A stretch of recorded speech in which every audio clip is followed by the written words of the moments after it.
जी अस्सलाम वालेकुम। कैफे आज के लेक्चर का आगाज करते हैं, लेक्चर नंबर 38।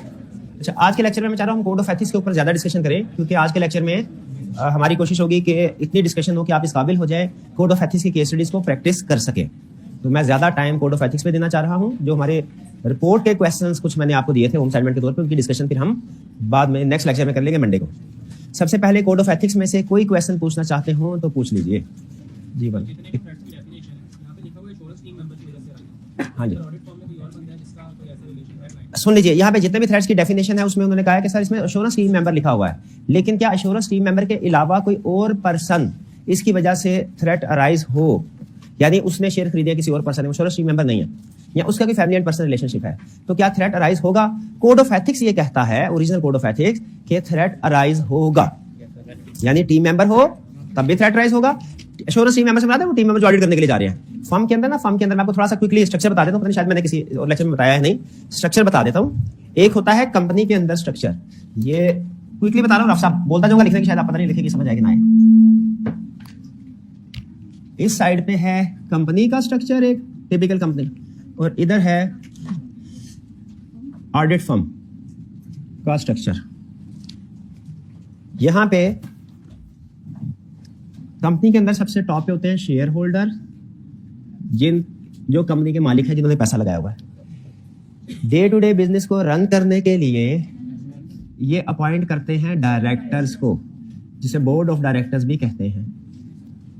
फिर इसके बाद board of directors day to day basis पे, क्योंकि ये अमूमी तौर पे महीने में एक आधी मीटिंग करते हैं, से ज्यादा नहीं करते, महीने में एक बस, तो डे टू डे बेसिस पे काम करने के लिए अपॉइंट करते हैं सीईओ, चीफ एग्जीक्यूटिव ऑफिसर को। ये चीफ एग्जीक्यूटिव ऑफिसर एक तरह से बोर्ड ऑफ डायरेक्टर के एजेंट के तौर पे काम कर रहा होता है, इनका अपॉइंटेड होता है। फिर सीईओ कंपनी के डिफरेंट डिपार्टमेंट्स में क्लासिफाई करता है, और सीईओ हर डिपार्टमेंट के हेड को अपॉइंट करता है, जैसे कोई ह्यूमन रिसोर्स डिपार्टमेंट का हेड, मार्केटिंग का head, accounts and finance department का हेड, रिसर्च एंड डेवलपमेंट वगैरह वगैरह। अब इसमें हमारे लिए जो सबसे अहम है वो है अकाउंट्स एंड फाइनेंस डिपार्टमेंट का हेड, जिसे हम कहते हैं सीएफओ। याद रखें, सीएफओ सीईओ के अंडर काम करता है, लेकिन याद रखें अगर सीएफओ जाके ह्यूमन रिसोर्स वाले को कहे कि भाई ये बंदा अपॉइंट करो, ये ना करो, आपके ख्याल में अच्छी प्रैक्टिस है? नहीं, हर एक रोल है, उसे अपने डोमेन में रहना चाहिए। सीईओ एडमिनिस्ट्रेटिवली तो इन सब को का सीनियर है, लेकिन सीईओ के इनके कामों में मुदाखलत नहीं करनी चाहिए। अमूमी तौर पे सीईओ अकाउंटिंग का एक्सपर्ट नहीं होता, मैनेजमेंट का एक्सपर्ट होता है, अकाउंटिंग का। अगर किसी स्टैंडर्ड की एप्लीकेशन हो रही है, कोई अकाउंटिंग पॉलिसीज की बात होगी, अकाउंटिंग एस्टीमेट्स की बात होगी, तो सीएफओ का डिसीजन फाइनल समझा जाएगा। सीईओ अगर इंटरफेयर कर रहा है सीएफओ के काम में, तो हम कहेंगे जो काम इसको आता नहीं है वो इसमें इन्वॉल्व हो रहा है, लगता है इसके पीछे इसका कोई मकसद है। तो याद, हालांकि ये सीनियर, लेकिन हर एक का अपना अपना। जैसे फर्ज कीजिए प्रिंसिपल साहब, वो टीचर हैं, सीनियर हैं, हमारे से सीनियर हैं प्रिंसिपल साहब, रिस्पेक्टेबल पोजीशन पे हैं, लेकिन ऑडिट नहीं पढ़ाते। फर्ज कीजिए, और अगर वो मुझे कहते हैं कि सर आप इस टॉपिक में सिर्फ इतनी केस स्टडी करवाएं, इसमें सिर्फ ये करवाएं, इसको ऐसे करवाएं, इसको बाद में करवा लें, इसको पहले कर, ये मेरे, हालांकि मेरे सीनियर है, क्या फंक्शनली मेरे काम में इंटरफेयर करना चाहिए? अगर वो करेंगे तो इसका मतलब मैं सोच रहा हूँ शायद ही कि जल्द से जल्द सिलेबस कंप्लीट हो। मेरे जहन में एक बात आ सकती, हाँ वो फंक्शनली एडमिनिस्ट्रेटिवली मुझे जरूर सुपरवाइज करे, सर आप क्लास में टाइम पे क्यों नहीं आ रहे, आपने इस वीक में टेस्ट क्यों नहीं कंडक्ट करवाया, टेस्ट चेक होकर बच्चों को टाइम पे रिपोर्ट नहीं मिली, इस तरह के कामों में पूछताछ कर सकते हैं मेरे से, वो बिल्कुल करें, लेकिन फंक्शनली वो मेरे काम में इंटरफेयर नहीं। इसी तरह सीईओ को याद रखे सीएफओ के काम में इन्वॉल्व नहीं होना चाहिए। फाइनेंशियल स्टेटमेंट्स वाला, हाँ रिस्पांसिबिलिटी जरूर होगी, इसको सपोर्ट प्रोवाइड करनी चाहिए। स्पेसिफिक अकाउंटिंग की रिक्वायरमेंट सीएफओ एक्सपर्ट होगा, सीईओ नहीं, ये सोच याद रखें, केस स्टडी में काम आएगा। अच्छा, हम अब फिर इसके बाद बाकी हर डिपार्टमेंट के अंदर उन्होंने कुछ अपने असिस्टेंट रखे होते हैं, सीएफओ ने भी कोई काउंसलर वगैरह रखेंगे हर डिपार्टमेंट। हम ऑडिट में टर्म्स जरा सुन लीजिएगा। शेयर होल्डर, तो शेयर होल्डर या मेंबर्स भी इनको बोलते हैं, मेंबर्स भी बोलते हैं। अच्छा, यहां पे जब ये अपॉइंटमेंट होते थे ना सारी, तो बोर्ड ऑफ डायरेक्टर्स पैरेलल एक और डिपार्टमेंट एस्टैब्लिश करते हैं। पैरेलल दो कंसेप्ट है। बोर्ड ऑफ डायरेक्टर्स खुद में से चंद लोगों को ये एक कमेटी बनाते हैं, कमेटी यानी चंद एक डायरेक्टर होते हैं, डायरेक्टर टोटल 15 है, तो यहाँ पे 4 होंगे, इनको कहते हैं ऑडिट कमेटी। क्या कहते हैं? इसमें याद रखिए होते डायरेक्टर्स ही हैं। Audit committee board of director की सब कमेटी है, इसमें होते डायरेक्टर्स। ऑडिट कमेटी के बाद एक और डिपार्टमेंट एस्टैब्लिश किया जाता है, जिसे कहते हैं इंटरनल ऑडिट डिपार्टमेंट। क्या बोलते हैं? Internal audit department. इस इंटरनल ऑडिट डिपार्टमेंट का काम कोई नया काम करना नहीं है, यहां पे भी एम्प्लॉय होते हैं, बल्कि इन सब के काम को चेक करना है। इस इंटरनल ऑडिट डिपार्टमेंट का काम क्या है? इन सब के काम को चेक करना है और अपनी रिपोर्ट बना के ऑडिट कमेटी को देनी है। फिर वो यानी ये काम तो कर रहे हैं डायरेक्टर्स, ये भी तो चाह रहे होंगे कि उन्हें रूटीन में रिपोर्ट मिलती रहे कि काम इनका सही चल रहा है कि नहीं डे टू डे ट्रांजैक्शन के ऊपर। अंधा इत्मीनान तो ही ना करना चाहिए डायरेक्टर्स को इनके ऊपर। तो इसीलिए internal audit department her month and पे या अगर अर्जेंट केस हो ना तो इवन वो उसी वक्त भी रिपोर्ट बना के सेंड कर सकता है ऑडिट कमेटी को, और ऑडिट कमेटी को सेंड करने का मतलब है कि आपने बोर्ड ऑफ डायरेक्टर तक बात पहुंचा दी। ठीक है, वो आगे खुद भी उनको शेयर कर लेंगे। हम अपने ऑडिट में ये तो शेयर होल्डर के मेंबर, ये जो बोर्ड ऑफ डायरेक्टर्स और ऑडिट कमेटी है ना, और इंटरनल ऑडिट भी चाहे तो मिला लें। स्टैंडर्ड वैसे सिर्फ ऑडिट कमेटी दो नाम लेता है, बोर्ड ऑफ डायरेक्टर्स। इनको हम कहते हैं those charged with governance, TCWG। जब हम लोग बोलते हैं TCWG those charged with governance, तो इससे मुराद होता है डायरेक्टर्स और ऑडिट कमेटी, क्योंकि ऑडिट कमेटी में भी डायरेक्टर्स ही होते हैं। कंसेप्ट बैठाने के लिए जहन में आप इंटरनल ऑडिट डिपार्टमेंट का लफ्ज भी ऐड कर सकते हैं कि दो चार्ज विद गवर्नेंस का मतलब क्या है, डायरेक्टर्स, ऑडिट कमेटी और इंटरनल ऑडिट डिपार्टमेंट। लेकिन एग्जाम में आपने सिर्फ डायरेक्टर्स, अगर पूछे दो चार्ज विद गवर्नेंस कौन है, तो डायरेक्टर्स और ऑडिट कमेटी लिखना। ये बात समझ आ गई। फिर अक्सर एक ऑडिट में और वर्ड यूज होता है मैनेजमेंट। मैनेजमेंट से क्या मुराद है? देखिए, मैनेजमेंट से मुराद ये CEO है और ये जो डिफरेंट डिपार्टमेंट्स हैं, इन डिपार्टमेंट्स के हेड, डिपार्टमेंट का चीफ, वो मुराद है। जैसे यहाँ पे CEO के साथ CFO, यहाँ पे होता है बाज़ औक़ात officer, head of research and development, ये इनको कहते हैं मैनेजमेंट। और एक टर्म बोली जाती है एम्प्लॉइज। एम्प्लॉइज होता है हर डिपार्टमेंट के अंदर जो असिस्टेंट्स होते हैं काम करने के लिए, उन्हें हम बोलते हैं एम्प्लॉइज। तो ये लेवल्स हैं कंपनी के अंदर, कंपनी के स्ट्रक्चर के ऑर्गेनाइजेशन स्ट्रक्चर डिफरेंट है। सबसे ऊपर शेयर होल्डर या मेंबर, फिर उसके बाद दो चार्ज विद गवर्नेंस, फिर उसके बाद मैनेजमेंट, और मैनेजमेंट के नीचे एम्प्लॉइज। ये टर्म्स डिफरेंट फ्रीक्वेंटली आपको ऑडिट में मिलेंगी, इनका पता होगा आपको, आसानी से इनको समझ पाएंगे। ये बात समझ आ गई आपको? चलिए आगे चलते हैं। एक मिनट हरिएगा, आइडिया मुझे आया।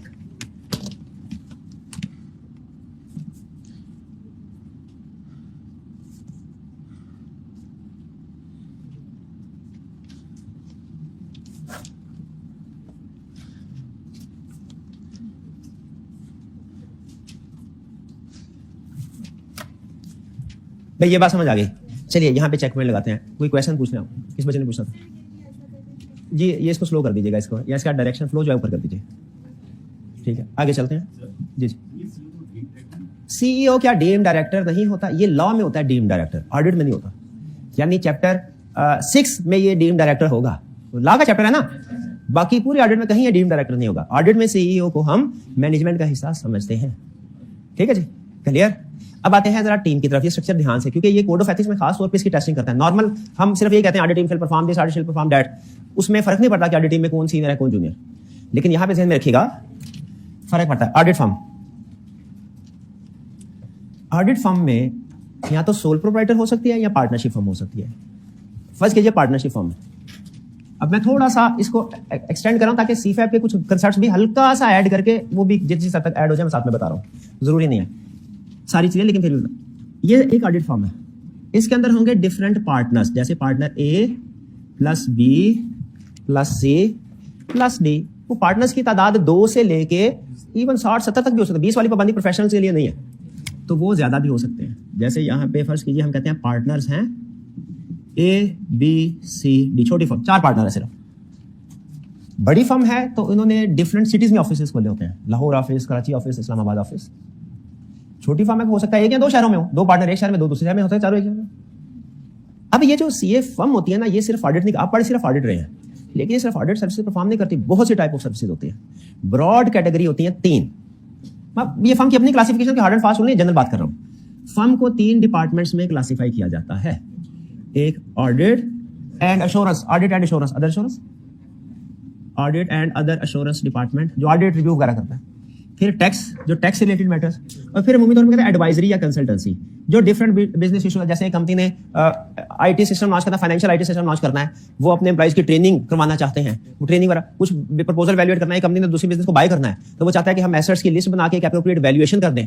तो वो डिफरेंट टाइप्स की सर्विसेज होती हैं। एडवाइजरी, ठीक है। आप जब आर्टिकल्स में जाएंगे जब क्या, तो आपके ने बड़ा डिसीजन ये करना होगा कि अपने आर्टिकल्स क्या किसी कंपनी में स्टार्ट करें, जिसे ट्रेनिंग आउटसाइड प्रैक्टिस कहते हैं, या किसी फर्म में। ये बड़ा डिसीजन करना होगा। फर्म में जब जाएंगे, अगला बड़ा डिसीजन जो आपसे शायद पूछा जाए, कभी ना पूछा जाए, वो ये कि आपने किस डिपार्टमेंट में जाना है। पूछ लिया जाता है, बात मर्जी फर्म की होती है, लेकिन कुछ इसमें डिफरेंट रेगुलेशन है, उसकी तरफ मानी जा रहा, टॉपिक नहीं आज का। ऑडिट हम फोकस करें ऑडिट पे। इसके अंदर अगर काम कम है तो 1 पार्टनर होगा, काम ज्यादा है तो 2, और उस लिहाज से मल्टीपल पार्टनर हो सकते हैं। फर्ज कीजिए हमारी इस एग्जांपल में दो पार्टनर्स हैं इस डिपार्टमेंट में, एक है पार्टनर ए, एक है पार्टनर सी। फर्ज कीजिए ये दो पार्टनर्स हैं, या इसको कर लेते हैं पार्टनर बी, तरतीब रहेगी। ये दो पार्टनर्स हैं। अब जब भी कोई नया क्लाइंट आएगा तो उससे पूछा जाएगा भाई आपने क्या काम करवाना है। अगर वो कहेगा ऑडिट या एश्योरेंस सर्विसेज तो फिर उसे इस डिपार्टमेंट में भेजा जाएगा, अगर कहेगा टैक्स उसे उस डिपार्टमेंट में भेजा जाएगा, एडवाइस उस डिपार्टमेंट। फर्ज कीजिए उसने कहा ऑडिट करवाना है। यहां पे फिर देखा जाएगा कि किस पार्टनर के पास कैपेसिटी है। जिस पार्टनर के पास कैपेसिटी है उसको भेजा। याद रखिए ये पार्टनर्स आपस में फ्रेंड्स होते हैं लेकिन इनके क्लाइंट्स एक दूसरे से डिफरेंट होते हैं। ये मर जाते हैं लेकिन दूसरे बंदे को ना अपने क्लाइंट की इंफॉर्मेशन शेयर नहीं करते। प्रैक्टिस में भी ऐसे होता है, नहीं बताते। इस पार्टनर की अपनी एक पूरी टीम होगी, इस पार्टनर की अपनी पूरी टीम। जैसे आपने देखा जो कुछ टीचर्स होते हैं तो उनके साथ उनकी अपनी एक असिस्टेंट होता है अपना। एक इस टीचर का अपना असिस्टेंट होगा, इसका अपना असिस्टेंट होगा। हमें काम चूंकि कम होता है, असिस्टेंट से काम चल जाता है। फर्म में काम ज्यादा है, हर पार्टनर की अपनी टीम होगी। ध्यान रखिएगा जो पार्टनर बी की टीम होगी इसमें उसके पास हो सकता है एक मैनेजर हो। मैं सिंपल रख रहा हूं स्ट्रक्चर, वरना कंपनी के अंदर जो फर्म के अंदर ना सीनियर मैनेजर होता है, फिर मैनेजर है, फिर असिस्टेंट मैनेजर है। वो डिपेंड करता है बड़ी फर्म पे छोटी फर्म। उस मैनेजर है, मैनेजर के नीचे एक पूरी टीम होगी जो बेसिकली होगी ट्रेनी स्टूडेंट्स, आप लोग जिनके आर्टिकल्स हैं 0 से 3.5 ईयर्स। कुछ अभी ताजा भर्ती में होंगे, कुछ आखिरी साल में होंगे। जो ताजा भर्ती होते हैं उन्हें कहते हैं डिफरेंट टर्म्स अगेन जूनियर्स। हमारे जमाने में इस तरह की टर्म होती थी, अब शायद चेंज हो गई हो क्योंकि बाद में चेंज हो। असिस्टेंट 1 असिस्टेंट 2 बात बोले जाते। जो थोड़े एक साल गुजर जाता है उन्हें कहते हैं सेमी सीनियर, और जिनको आखिरी साल में होते हैं वो हो जाते हैं सीनियर्स।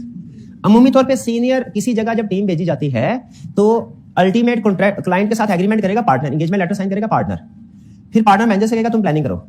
मैनेजर वो सारा देखेगा क्या कितना काम है, कितने लोग चाहिए, वो डिसाइड करेगा कि सर मुझे ना 8 बंदों की टीम चाहिए, 1 सीनियर 2 सेमी सीनियर और 5 जूनियर। वो फिर टीम को भेज देते हैं क्लाइंट पे, जाओ जाके ऑडिट प्रोसीजर परफॉर्म करो। ये सारे ट्रेनिंग स्टूडेंट। सम टाइम ऐसा होता है कि कोई ऐसा पर्सन जिसकी ट्रेनिंग पीरियड खत्म हो चुका है लेकिन किसी वजह से उसे फर्म ने रखा है कि भाई 1-2 आगे क्लाइंट आने वाले, ये बुक ताजा, उसे सुपरवाइजर का नाम दे दिया जाता है समटाइम, सुपरवाइजर। लेकिन ये हमारा टिपिकल स्ट्रक्चर होता है। क्लियर? अब इस पार्टनर की टीम अलग है, इस पार्टनर की टीम अलग है, इसकी अपनी टीम अलग होगी। कॉन्फिडेंशियलिटी प्रिंसिपल याद है आपको? वो क्या कहता था कि विद इन दी फर्म भी अप्लाई होगा। उसका मतलब क्या था? इस टीम को जो भी क्लाइंट की इंफॉर्मेशन मिलती है वो उन्होंने इवन इसके साथ भी शेयर नहीं करना, बाकियों के साथ तो है दूर की बात।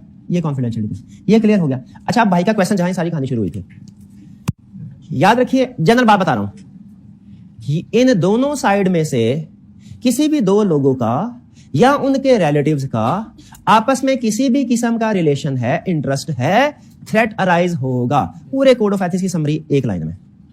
दोनों साइड में से किसी भी पर्सन का, एक उधर, वो चाहे कोई भी हो, किसी भी पोस्ट पे हो, ठीक है, उनका अगर आपस में कोई इंटरेस्ट है, कोई रिलेशनशिप है, थ्रेट अराइज होगा। हां, उसकी सिग्निफिकेंस डिपेंड करता है डिफरेंट फैक्टर्स के ऊपर।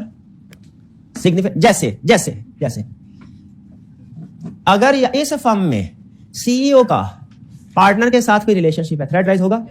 बिल्कुल होगा। सिग्निफिकेंस हाई, क्योंकि रोल हाई। वो कहता है स्टैंडर्ड कहता है रोल जितना हाई थ्रेट उतना ज्यादा, रिलेशनशिप जितना क्लोज थ्रेट उतना ज्यादा, ठीक है। अच्छा, अगर अब सुनिए, इस लेफ्ट साइड पे एक एम्प्लॉय है, एक एम्प्लॉय है ह्यूमन रिसोर्स डिपार्टमेंट का, जिसका डायरेक्टली अकाउंटिंग फाइनेंस से कोई ताल्लुक नहीं है। इसका फ्रेंडशिप है किसके साथ? फर्म के अंदर कोई एडवाइजरी डिपार्टमेंट का जूनियर पर्सन है जो ताजा भर्ती हुआ है। क्या थ्रेट है? देखिए यहां पे भी देखिए उसका टीम से ताल्लुक नहीं, टीम से बाहर का बंदा है। यहां से भी तो देखिए तो रेलिवेंट डिपार्टमेंट का बंदा नहीं, रेलिवेंट डिपार्टमेंट से बाहर का बंदा है। क्या थ्रेट राइज होता है? Code of ethics, yes threat rise होता है, लेकिन significance very low, significance threat rise होता है। तो भाई ने जो क्वेश्चन पूछा कि क्या ये जो थ्रेट होगा, डेफिनेशन में एश्योरेंस टीम मेंबर के पास, क्योंकि डेफिनेशन में अगर कंसेप्ट को मैं सारी चीजों को लिखना शुरू कर दूं, डेफिनेशन बढ़ती जाएगी, कंसेप्ट मुश्किल होता जाएगा। तो पहले हमने कंसेप्ट को बेसिक लेवल पे डेवलप करना है, फिर केस स्टडी में उसको आगे लेके चलते हैं। तो यहां पे याद रखिए, इस रेलिवेंट फील्ड का, इस रेलिवेंट टीम के साथ रिलेशनशिप है, थ्रेट की सिग्निफिकेंस ज्यादा। लेकिन अगर इररेलिवेंट का, उधर से ही रेलिवेंट टीम मेंबर का, इधर से ही रेलिवेंट डिपार्टमेंट के साथ, और लोअर लेवल पे रिलेशन है, थ्रेट फिर भी है लेकिन उसकी सिग्निफिकेंस कम होगी। तो एग्जाम में जब कभी वो आपसे पूछ ले, याद रखें आपने थ्रेट तो लाजमी आइडेंटिफाई करना है, चाहे वो ऑडिट टीम का हिस्सा हो या ना हो। ये बात समझ आ गई? आगे सिग्निफिकेंस में हम डिस्कस कर देंगे, क्योंकि बात ना वो एक गूगलिंग कराता है, वो कहता है इधर से कोई इररेलेवेंट बंदा है, उधर से भी इररेलेवेंट बंदा, बताओ थ्रेट क्या है। तो स्टूडेंट ये कि थ्रेट बताने के कहता है इसमें तो कोई थ्रेट होता ही नहीं है। हालांकि उसने ये तो पूछा ही नहीं था, थोड़ी सी कॉमन सेंस भी हो ना, मतलब ऑडिट वाली, कि थ्रेट राइज होता है कि नहीं ये बताओ, ये नहीं पूछा था। उसने क्या कहा था? तो उसकी रिक्वायरमेंट से ही आपको पता हो जाना चाहिए था भाई थ्रेट कोई आइडेंटिटी होता है तो उसने पूछा ना, वरना उसकी रिक्वायरमेंट क्या होती है, बताइए इस सिचुएशन में थ्रेट राइज हो रहा है कि नहीं हो रहा है, इस रिक्वायरमेंट में और इस सिचुएशन में रिक्वायरमेंट में, कि बताइए कौन सा थ्रेट राइज हो रहा है, दोनों में फर्क है कि नहीं। इसमें आपने ये भी सोचना है पहले वाली रिक्वायरमेंट में कि थ्रेट राइज हो रहा है कि नहीं, जबकि दूसरी वाली में ये नहीं सोचना कि थ्रेट राइज हो रहा है कि नहीं, क्या सोचना है कौन सा थ्रेट राइज, समझ रहे हैं। इसलिए मैं कहता हूं रिक्वायरमेंट को समझा करें। तो ये था हमारा कोड ऑफ एथिक्स में, आप डिफरेंट रिलेशनशिप आएंगे, वर्किंग क्लियर होगी आपको इन दोनों की, आपने ये ध्यान में रखना है थ्रेट राइज होगा सिचुएशन में। और क्या क्वेश्चन जी? अच्छा एक मिनट हारिए, ये मैं 2-3 फैक्टर्स बता दूं जिन पे सिग्निफिकेंस डिपेंड करती है। एक फैक्टर मैंने आपको बताया रोल, इस तरफ टीम में रोल जितना हाई और क्लाइंट में जितना रोल हाई इंडिविजुअल का, थ्रेट उतना ज्यादा। रिलेशनशिप जितना क्लोज सिग्निफिकेंस ज्यादा, और जितना डिस्टेंट रिलेशनशिप सिग्निफिकेंस कम। अगर ये तो हो गई जब family and personal relationship. Financial की बात करें तो ट्रांजैक्शंस की अमाउंट, अगर एक दूसरे का लोन वगैरह बिजनेस वगैरह, ट्रांजैक्शंस की अमाउंट जितनी ज्यादा थ्रेट उतना ज्यादा, फ्रीक्वेंसी ऑफ ट्रांजैक्शन जितनी ज्यादा थ्रेट उतना ज्यादा। ठीक है, इसे कहता है मैग्नीट्यूड ऑफ ट्रांजैक्शन। ठीक है, जितना मैग्नीट्यूड हाई थ्रेट उतना ज्यादा। और ऑर्डिनरी कोर्स ऑफ बिजनेस में है कि नहीं transaction ordinary course of business में है तो थ्रेट कम, थ्रेट कम। और अगर transaction ordinary course of business की नहीं है थ्रेट वेरी हाई। भाई कुछ समझ आई आपको? चलिए अब हाँ जी, अब कोई क्वेश्चन है तो पूछ लीजिए। जी जी एक मिनट जी।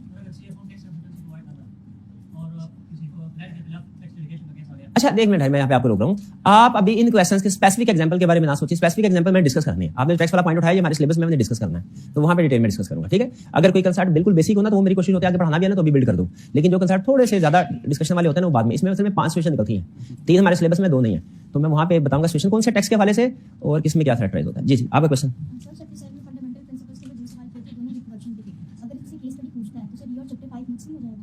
नहीं एक चीज है में रखिएगा, कभी भी हर क्वेश्चन की ना मैं देखें, अगर मेरा बस चले ना तो मैं अपने लेक्चर का आधा हिस्सा आपको रिक्वायरमेंट के अल्फाज समझाने पे गुजारूं कि इस लफ्ज का ये मतलब है, इस लफ्ज का ये मतलब है। मैं कोशिश करता जितना हद इम्कान हो सके चीजें बता, लेकिन आप भी कोशिश किया करें। इनका क्वेश्चन ये है कि सर चैप्टर 6 के रिक्वायरमेंट भी, कंसेप्ट भी मिलते जुलते हैं, 7 के भी और 5 के भी, इसमें कोई ना कोई थ्रेट्स वगैरह की बात कर रहा होता है, तो क्या एग्जाम में अगर क्वेश्चन आता है तो मिक्स नहीं हो जाएगा? अब देखिए स्टेटमेंट दे रहा हूं, अगर एग्जाम में कोई भी क्वेश्चन आता है ना 100% कंफर्म है क्वेश्चन के अंदर कोई ना कोई इंफॉर्मेशन जरूर देगा जिससे आपको पता चल जाएगा ये किस टॉपिक में से उसने क्वेश्चन बनाया है। 100%, 99.9 नहीं कह रहा, 100% कंफर्म है। आपने क्वेश्चन में सिर्फ वो की वर्ड्स ढूंढने होते हैं जो इंडिकेट कर रहे हो कि ये किस क्वेश्चन का लफ्ज है। जैसे अगर एक्सेप्टेंस का लफ्ज आ गया तो 100% है। इसी तरह हर एक के अंदर की वर्ड्स होते हैं, वो चूंकि जैसे जैसे आप रिक्वायरमेंट आगे पढ़ते जाएंगे आपको पता चलता जाएगा। अच्छा इस तरह के चैप्टर में ये क्वेश्चन, इस तरह के चैप्टर में ये रिक्वायरमेंट आती है, इस तरह के चैप्टर में, और मोर देन 80% केसेस में रिक्वायरमेंट सिर्फ पढ़ लेना, रिक्वायरमेंट से ही पता चल जाता है कौन सा टॉपिक है। लेकिन सम टाइम ऐसा होता है रिक्वायरमेंट से पता नहीं चलता, तो आपको क्वेश्चन की इंफॉर्मेशन से पता चल जाता है कि कौन से टॉपिक का क्वेश्चन है। दुनिया का कोई क्वेश्चन ऐसा नहीं है जिसमें उसने क्लियर ना किया हो कि ये हमने इस चैप्टर की तरफ जाना है कि उस चैप्टर की तरफ जाना है, हमेशा क्लियर करेगा, 100% श्योर है। अब अगर आपको कोई समझ नहीं ना लग रही कि इस चैप्टर का क्वेश्चन है कि उस चैप्टर का, तो ये आपकी अंडरस्टैंडिंग का फॉल्ट है, क्वेश्चन का फॉल्ट नहीं है। ठीक है, इसलिए नोट कीजिए क्वेश्चन के अंदर कौन सा ऐसा लफ्ज है, कौन सा ऐसा लफ्ज है जो उमूमी तौर पे जनरली हर क्वेश्चन में इस्तेमाल कर लेता है, वो तो रूटीन का है, और कौन सा ऐसा लफ्ज है जिससे हमें कंफर्म हो जाता है कि इस क्वेश्चन का। इवैल्यूएट द अबव सिचुएशन, जब आगे चलेंगे ना आपको पता चलेगा, ये हर दूसरे तीसरे चैप्टर की केस स्टडी में वो ये वर्ड यूज कर लेता है, लेकिन इंपैक्ट ऑन ऑडिट रिपोर्ट ये आपको क्लियरली बता दिया चैप्टर 4 का क्वेश्चन है। इस तरह हर एक के कुछ अल्फाज हैं, जब कभी थ्रेट बोल दिया उसने, सेफगार्ड बोल दिया, तो ये हमें पता चल गया ये कोड ऑफ एथिक्स से रिलेटेड क्वेश्चन है, लेकिन ये 3 चैप्टर में डिस्कस हुआ है। हाँ, अमूमी चांस, ज्यादा चांस यही है चैप्टर 7 का होगा, लेकिन फिर आपने देखा कि एक्सेप्टेंस की बात तो नहीं की, एक्सेप्टेंस की बात की है तो फिर चैप्टर 5 हो जाएगा, लेकिन चेंज ऑफ ऑडिटर की बात तो नहीं की, चेंज ऑफ ऑडिटर की बात किया तो फिर चैप्टर 6 में से हो जाएगा, और बाकी केसेस हैं जैसे गिफ्ट वगैरह तो वो फिर हमारा कौन सा होगा, चैप्टर 7 होगा। क्लियर हुई जी कुछ बात? और कोई क्वेश्चन? अच्छा चलिए अब मैं आपको लेके जा रहा हूँ, जी पूछो। अच्छा यहाँ पे इनका क्वेश्चन, सर पार्टनर की वाइफ सीईओ है, spouse of partner is CEO, तो सीईओ तो जो लॉ के मुताबिक डीम्ड डायरेक्टर है, तो अगर लॉ की केस स्टडी कर रहे हैं ना चैप्टर से लीगल रिक्वायरमेंट, उसने कहा क्वेश्चन में कंपनी एक्ट के मुताबिक आंसर करो, हम कहेंगे वो डिस्क्वालीफाइड है। लेकिन अगर उसने कहा कोड ऑफ एथिक्स के मुताबिक करो सॉल्व, तो फिर हमारा आंसर डिफरेंट होगा। याद रखिएगा कोड ऑफ एथिक्स शुरू कर रहे हैं इसलिए अभी बता रहा हूँ कुछ चीजें। सिमिलर सिचुएशन लीगल रिक्वायरमेंट्स में भी पूछ सकता है, कोड ऑफ एथिक्स में पूछ सकता है, आपने किसके मुताबिक आंसर करना है, रिक्वायरमेंट डिसाइड करेगी, रिक्वायरमेंट बताएगी आपको। जी जी हाँ, प्रैक्टिस में हमने लीगल एथिकल दोनों को देखना होता है, लेकिन एग्जाम में क्वेश्चन की रिक्वायरमेंट के मुताबिक हम आंसर करते हैं तो उसका डील करेगा। देखिए, अगर उसने फर्स्ट कीजिए, मैं अगर एग्जामिनर हूं, मैंने क्वेश्चन सिचुएशन टेस्ट करनी है, मैं कम मार्क्स में टेस्ट करना चाहता हूं, लाजमी तो नहीं है कि मैं उस सिचुएशन में आपको दूं तो आप उसको लीगल के मुताबिक भी सॉल्व करो, एथिक्स के मुताबिक भी। अगर मेरी असेसमेंट है कि लीगल में स्टूडेंट्स को सॉल्व अच्छे तरीके से कर लेते हैं, एथिक्स में इस सिचुएशन में प्रॉब्लम आती है, तो मैं सिचुएशन वही रखूंगा, रिक्वायरमेंट में लिखूंगा कि रिस्पॉन्ड कीजिए in accordance with code of ethics. और अगर मुझे लगता है कि बच्चे कोड ऑफ एथिक्स को अच्छा तैयार किया, लीगल रिक्वायरमेंट्स को 2-3 दफा से अटेम्प्ट से क्वेश्चन नहीं आने, इसको छोड़ रहे हैं, तो मैं उसको लिख दूंगा कंपनी एक्ट के मुताबिक रिस्पॉन्ड करें। ये एग्जामिनर की मर्जी है। प्रैक्टिस में हमने दोनों को कंप्लाई करना होता है, लेकिन एग्जाम में क्या करना है, जो रिक्वायरमेंट में लिखा होगा। जी,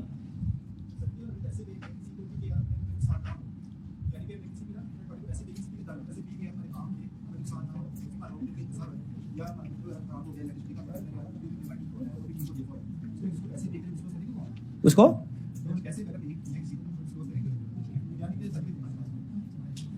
नहीं, एक मिनट, आपका क्वेश्चन मुझे थोड़ा इंडिविजुअल टाइप का लग रहा है, ये लेक्चर के बाद पूछ लीजिएगा। जी, अब ये सुन लें। अच्छा, आप सुन लें कोड ऑफ एथिक्स।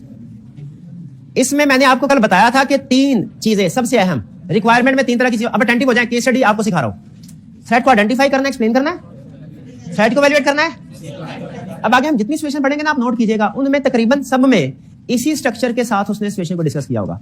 पहले सिचुएशन सामने रख के जस्टिफाई करवाएगा कि इसमें कौन सा थ्रेट अराइज हो रहा है और क्यों हो रहा है। फिर हमें यह बताएगा कि कैसे हमें एवेल्युएट करेंगे कि थ्रेट की सिग्निफिकेंस हाई है कि लो है। फिर हमें सिखाएगा कि सेफगार्ड क्या अप्लाई करने हैं, यानी कोर्स ऑफ एक्शन आपका क्या होना चाहिए। सेफगार्ड मतलब कोर्स ऑफ एक्शन। क्लियर है? हमने थ्रेट्स कल पढ़ लिए थे।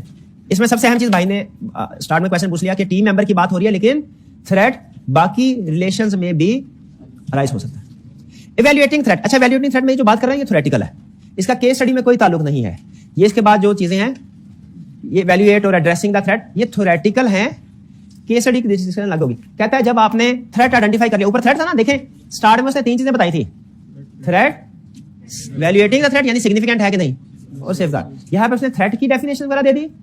अब हमें वैल्यूएशन सिखा रहा है बेसिक लेवल पे सिर्फ, और फिर हमें एड्रेसिंग थ्रेट यानी सेफगार्ड के बारे में बताएगा। वैल्यूएटिंग थ्रेट में क्या कह रहा है, factors relevant in valuating threat. कहता है जब चार्टर्ड अकाउंटेंट को क्या करना चाहिए, थ्रेट को वैल्यूएट करते हुए क्वांटिटेटिव क्वालिटेटिव दोनों क्राइटेरिया वैल्यूएट करने चाहिए। यानी कभी पैसों की वजह से थ्रेट राइज हो रहा होगा क्वांटिटेटिव, और कभी रिलेशनशिप की वजह से थ्रेट राइज हो रहा होगा क्वालिटेटिव। दोनों चीजों को सामने रखें। फिर certain policy and procedure established by the profession and legislation can help to identify threats and evaluate threats. कहता है चार्टर्ड अकाउंटेंट्स को अपने आप को कहना समझो। बाज़ औक़ात एससीसीपी ने या आईकैप ने, जो भी आपके रेगुलेटर, उसने कुछ ना कुछ मटेरियल ऐसा डेवलप करके आपके साथ शेयर किया होगा, ऐसे पॉलिसी एंड प्रोसीजर शेयर किए होंगे, कोई कोड ऑफ एथिक्स बना के शेयर किया होगा, जिससे आपको थ्रेट्स को आइडेंटिफाई करने में और एड्रेस करने में आसानी होगी। जैसे आईकैप ने एक पॉलिसी या प्रोसीजर के लिए उसको क्या अडॉप्ट किया है कि जो भी कैफ लेवल पास करके ट्रेनिंग के लिए जाएगा, पहले ऑडिट का पेपर पास करेगा और ऑडिट में कोड ऑफ एथिक्स को पढ़ेगा। अब इससे पहले शायद आप डिफरेंट सिचुएशन में क्या थ्रेट राइज होता है ये आइडेंटिफाई ना कर पाते, लेकिन जब आपने पढ़ लिया इसको, तब आप बेहतर पोजीशन में होंगे कि कोई भी सिचुएशन सामने आए तो वैल्यूएट कर सके कि इसमें कोई थ्रेट राइज होता है या नहीं होता। जैसे इससे पहले शायद आप जब अपने दोस्तों के साथ मिलते ट्रेनिंग के दौरान में, तो गपशप के दौरान आप बताते यार मैं इस क्लाइंट पे गया, वहां पे ये हो रहा था, इस क्लाइंट पे गया, वहां पे ये हो रहा था। लेकिन अब आपको पता चल गया कि आपने दोस्तों से गपशप के दौरान में भी कॉन्फिडेंशियल इन्फॉर्मेशन शेयर नहीं करनी। तो ये पॉलिसी एंड प्रोसीजर है जिससे हमें थ्रेट्स को आइडेंटिफाई करने में, उसको एड्रेस करने में हेल्प मिली। ऐसा ही तो कहता है कुछ पॉलिसी एंड प्रोसीजर प्रोफेशन या रेगुलेटरी रिक्वायरमेंट की तरफ से हो सकते हैं, बिल्कुल है। Example of such procedure include, और मजीद एग्जांपल दे रहा क्या, effective complaint system which enable the chartered accountant and the general public to draw attention to unethical behavior। complaint system को अंडरलाइन कर लें, जैसे आपने देखा होगा वो बॉक्सेस वगैरह, सजेशन बॉक्स, कंप्लेन बॉक्स, इससे भी अनएथिकल इश्यूज सामने आ जाते हैं। Education training and experience requirement for, ये मैंने भी आपको बताई, कैफ क्वालिफाई करना है, उसमें ये सब्जेक्ट पढ़ना है, ये एजुकेशन ट्रेनिंग रिक्वायरमेंट है। And explicitly stated duty to report breaches of ethics requirement, सबको क्लियरली कहना कि अगर आपको कोई भी ब्रीच नजर आता है आप हमें कम्युनिकेट कीजिए। लेकिन याद रखिए जितना आसान ये कहना है ना कि अगर आपको कोई वायलेशन नजर आया एथिकल रिक्वायरमेंट्स की, इसको कंप्लाई करना उतना ही मुश्किल है। क्योंकि जब आप किसी के अनएथिकल बिहेवियर को पॉइंट आउट करते हैं ना, ये कंफर्म होता है एडवर्स एक्शन आपके खिलाफ भी दूसरी पार्टी लेगी, 100% कंफर्म है। आप किसी के खिलाफ शिकायत लगाएं, चाहे वो जायज क्यों ना, वो रिस्पॉन्ड ना करें। इसीलिए हमारा कंप्लेन सिस्टम उसी वक्त इफेक्टिव होगा जब वो एनोनिमस होगा, यानी कंप्लेन करने वाला डिस्क्लोज ना हो, क्योंकि हर एक को फियर होता है कि उसके ऊपर काउंटर में कोई एडवर्स एक्शन लिया जा सकता है। तो कह रहा है कि आपने सबको बताना है, ये कहना है कि आपको कोई अनएथिकल बिहेवियर नजर आए आप कम्युनिकेट करें, लेकिन कम्युनिकेट कैसे करें, वो अलग से सिस्टम होना चाहिए इफेक्टिव, वो उसने ऊपर बता दिया। फिर professional regulatory monitoring and disciplinary procedure, firm को भी चाहिए, आईकैप को भी चाहिए कि वक्त देखे कोड ऑफ एथिक्स की कंप्लायंस हो रही है कि नहीं, और जो भी टीम मेंबर उसके अगेंस्ट एक्शन लेता है, उसके अगेंस्ट काम करता है, पार्टनर को एक्शन लेना चाहिए। और अगर पार्टनर लेवल का बंदा अनएथिकल काम करता है, दूसरे पार्टनर्स को एक्शन लेना चाहिए। और अगर दूसरे पार्टनर भी इन्वॉल्व है, आईकैप आपको पता है वो तो क्वालिटी कंट्रोल रिव्यू करेगा ही, वो एक्शन लेगा। ये ब्रॉड लेवल के स्टेप्स हैं। जनरल और corporate governance requirement, code of corporate governance, good governance की रिक्वायरमेंट ये है कि अनएथिकल एक्टिविटीज को डिस्करेज किया जाए किसी भी वर्क प्लेस पे, और एथिकल बिहेवियर को इंकरेज किया जाए। ये सारे भी सेफगार्ड, लेकिन याद रखिएगा ये सेफगार्ड है जनरल। इसमें से कोई भी सेफगार्ड स्पेसिफिक टू सिचुएशन नहीं है। जैसे कोई सेफगार्ड आपको ये नहीं बता रहा क्लाइंट गिफ्ट अगर आपको ऑफर करे आपने क्या करना है, अगर आपने क्लाइंट के शेयर हासिल किए हैं क्या करना है, अगर क्लाइंट ने आपका कोई रिलेटिव काम करा आपने क्या करना है। ये नोट कीजिए, ये वाले जो एग्जांपल दिए ना सेफगार्ड वगैरह या कोर्स, ये आपको स्पेसिफिक सिचुएशंस नहीं बता रहे, ये जनरल डिस्कशन कर रहे हैं। थ्रेट्स को वैल्यूएट करना है, ठीक है जी, कर लेते। Consideration of new information, new information वो कह रहा है अगर स्टार्ट में तो आपने वैल्यूएट कर आइडेंटिफाई और वैल्यूएट करना ही है थ्रेट को, start of the engagement threat को आइडेंटिफाई और वैल्यूएट करना ही करना है। उसके बाद ड्यूरिंग एंगेजमेंट भी थ्रेट्स को आइडेंटिफाई करना है। एंड मुमकिन है स्टार्ट में कोई थ्रेट ना हो, ड्यूरिंग ऑडिट हो जाए, तो थ्रेट इसका मतलब स्टार्टिंग का मसला नहीं है, ये थ्रू आउट द एंगेजमेंट का मसला है। और अक्सर मसले आप देखेंगे वो एंगेजमेंट एक्सेप्ट करने के बाद ही आएंगे, इसलिए कह रहे हैं न्यू इन्फॉर्मेशन। न्यू इन्फॉर्मेशन से क्या मुराद है, एक्सेप्टेंस के बाद, तो उसको भी आपने कंसीडर करना है। एड्रेसिंग थ्रेट, थ्रेट आइडेंटिफाई हो गया, आपने वैल्यूएट कर लिया। एड्रेस कैसे करना है, chartered accountant shell eliminate the circumstances. पहली ऑप्शन वो जिस मसला जो मसला है उसी को खत्म कर दिया जाए। जैसे अगर शेयर्स लिए थे शेयर्स को डिस्पोज कर दिया जाए, लोन लिया था लोन को रीपे कर दिया जाए, ठीक है। या अगर इसी तरीके से कोई और प्रॉब्लम है उसको स्पाउस, तो जिसकी स्पाउस क्लाइंट में की पोजीशन पे है उस टीम मेंबर को टीम से हटा दिया जाए, उसे किसी और क्लाइंट पे भेज दिया जाए। आपके जहन में जो सेफगार्ड आ रहा है वो गलत है। सही सेफगार्ड क्या है, सही सेफगार्ड क्या है, जिस टीम मेंबर का रिलेटिव है उसे रोटेट कर दिया जाए, रोटेट कर दिया जाए, रोटेट कर एलिमिनेट सर्कम। फिर कह रहे apply the safeguard to reduce the threat to acceptable. अगर वो खत्म नहीं हो सकता, जैसे एक बंदे से कि हमारे टीम मेंबर के शेयर्स है, हमने उसे पहली ऑप्शन दी भैया शेयर डिस्पोज कर दो ताकि तुम इंडिपेंडेंट हो जाओ, वो कहता है शेयर डिस्पोज नहीं कर सकता। हम क्या करेंगे फिर, सेफगार्ड अप्लाई करेंगे। हम कहेंगे ठीक है फिर ऐसा करते हैं, आपको इस टीम का हिस्सा नहीं बनाएंगे, आप ऑफिस में बैठिए, जैसे ही कोई दूसरी जॉब आती है आपको उधर भेज दिया जाएगा। अब ऑप्शन ये है, यानी पहले हमने कोशिश करनी है कि वो मसला खत्म हो जाए, नहीं तो फिर सेफगार्ड अप्लाई करना है। अगर फर्ज कीजिए ना तो उस रिलेशनशिप या इंटरेस्ट को खत्म कर सकते हैं और ना ही सेफगार्ड अप्लाई कर सकते हैं, फिर क्या करना है, डिक्लाइन एंगेजमेंट, एंगेजमेंट को रिफ्यूज करते हैं। तो कुछ सेफगार्ड में आपको ये भी एंड में सेफगार्ड एक्सट्रीम केसेस में, हर एक्सट्रीम केस में मिलेगा कि विड्रॉ फ्रॉम एंगेजमेंट। तो विड्रॉ फ्रॉम एंगेजमेंट, भाई अगर हम इंडिपेंडेंट नहीं है और हम सेफगार्ड भी अप्लाई नहीं कर सकते तो फिर क्या करना चाहिए, भाई काम ना करें, जो लोग इंडिपेंडेंट हैं उनको काम करने दें। डन जी, ये थी थ्योरेटिकल डिस्कशन। ये जो लर्निंग ऑब्जेक्टिव है, लर्निंग ऑब्जेक्टिव 2 थ्योरेटिकली यानी रिप्रोडक्शन का क्वेश्चन अगर आए उसके लिए आपको समझाया है। केस स्टडीज में से नहीं आएगी। अब सुन लीजिए केस स्टडीज, और यही केस स्टडी एग्जाम में टेस्ट करेगा। अब हमारे जो अगले 3-4 दिन चलने हैं ना कोड ऑफ एथिक्स में, मैं आपके सामने आपको बताना चाहता हूं कि किस तरीके से हम पढ़ेंगे। हमने अभी तक क्या किया, हमने अभी तक कोड ऑफ एथिक्स के बेसिक कांसेप्ट्स को सीखा। हमें पता चला कोड ऑफ एथिक्स कहता है कि हर चार्टर्ड अकाउंटेंट को, और चूंकि ऑडिट का सब्जेक्ट पढ़े हैं तो हर ऑडिटर को फंडामेंटल एथिकल प्रिंसिपल को कंप्लाई करना है। इन प्रिंसिपल्स को कंप्लाई करने में उसे 5 थ्रेट्स भी फेस करना पड़ सकते हैं, कोई 1, 2 या 3 या कोई 4। जब इन फंडामेंटल एथिकल प्रिंसिपल को कंप्लाई करते हुए कोई थ्रेट फेस करना पड़े तो उसे चाहिए कि वो सेफगार्ड अप्लाई करे, पहले इवैल्यूएट करे थ्रेट को और फिर सेफगार्ड अप्लाई करे। अगर सेफगार्ड अप्लाई हो जाए ठीक, नहीं अप्लाई होते तो फिर विड्रॉ कर ले। भाई यही यहां तक क्लियर है कंसेप्ट। लर्निंग ऑब्जेक्टिव 1 और 2 की समरी क्या मैंने आपके सामने रखी। हर चार्टर्ड अकाउंटेंट को कुछ फंडामेंटल एथिकल प्रिंसिपल्स को कंप्लाई करना है, यानी इनको साथ लेके चलना है, उनके मुताबिक अपना काम करना है। अगर कोई ऐसी सिचुएशन है जिनमें कोई थ्रेट अराइज हो रहा हो तो उसने जो थ्रेट अराइज हो रहा होगा उसको वैल्यूएट करना है, एनालाइज करना है, देखना है उसकी वैल्यूएशन करनी है सिग्निफिकेंट है कि नहीं, और फिर सेफगार्ड को अप्लाई करना है। अगर सेफगार्ड अप्लाई हो जाए, थ्रेट रिड्यूस हो जाए, खत्म हो जाए ठीक, अगर नहीं होता तो विड्रॉ करना है, या उस टीम मेंबर को एंगेजमेंट से निकाल दो। अगर तो इंडिविजुअल का मसला, अगर फर्म का मसला है तो एंगेजमेंट एक्सेप्ट ना रिफ्यूज कर दो। ये क्लियर हो गया। अच्छा, अब नेक्स्ट आई के अपने कोड ऑफ एथिक्स में हमें डिफरेंट सिचुएशंस दी हैं समझाने के लिए, इसलिए समझाने के लिए कि ये सिचुएशन अगर आपको फेस करना पड़ती है तो उसमें ये थ्रेट अराइज होगा, ये फैक्टर आपने कंसीडर करने हैं सिग्निफिकेंस देखने के लिए, और ये सेफगार्ड होंगे। फिर दूसरी सिचुएशन आएगी, उसको एक्सप्लेन करेगा, बताएगा ये थ्रेट्स हैं, ये इवैल्यूएशन के लिए फैक्टर्स हैं, ये सेफगार्ड है, ये थ्रेट है, ये फैक्टर्स टू इवैल्यूएट, ये सेफगार्ड। सिचुएशन बदलती जाएगी फिर हर सिचुएशन में, लेकिन हमें सिखाता क्या जाएगा, यही कि इस सिचुएशन में थ्रेट कौन से है, इवैल्यूएशन कैसे करनी है, सेफगार्ड क्या होंगे, threats, evaluation, safeguard, threat, evaluation, safeguard. उसने कुछ सिचुएशंस हमारे सामने रखी हैं। तकरीबन आधी सिचुएशंस हमारे कैफ के सिलेबस में है और आधी सिचुएशंस हमारे सीफैप के सिलेबस में। हम सिर्फ कैफ के सिलेबस में ही करेंगे। हाँ, जब आपकी ग्रिप स्ट्रांग हो जाएगी तो फिर मैं एडिशनल इसी नॉलेज की बेस पे आपको कुछ दूसरे अनसीन चीजें भी टेस्ट करने की कोशिश करूंगा, ताकि मुझे पता चले कि अगर अनसीन क्वेश्चन आ जाए आप उस केस स्टडी को अटेम्प्ट कर सकेंगे कि नहीं। ठीक है, लेकिन उम्मीद है कि आईकैप प्रोबेबली इसी में से क्वेश्चन पूछेगा जो सिलेबस में जो पास में वो करता है जिस तरीके से। अब इसमें डिफरेंस, ये सिचुएशन कौन सी है, ये आपको अपने पहले पेज पे मिलेंगी। देखिए ये जो पार्ट बी है ना, ये तो उसने सिर्फ कंसेप्ट बिल्ड किया है। लर्निंग ऑब्जेक्टिव 4 से लेके ऑनवर्ड ये सारी सिचुएशंस क्या हैं आपके 1 by 1 जो ऑडिट में थ्रेट राइज करती हैं, तकरीबन स्टाइल तकरीबन सेम होगा हर केस का।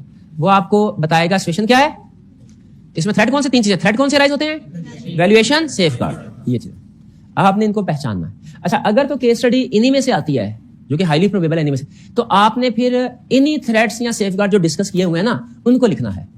हालांकि वो ये कहता है कि कोड ऑफ एथिक्स की केस स्टडी जजमेंट पे बेस कर रही होती है। इसमें जो थ्रेट्स आइडेंटिफाई करेंगे, जो सेफगार्ड अप्लाई करेंगे, जो वैल्यूएशन करेंगे, वो आपकी जजमेंट होती है, ये कहता है।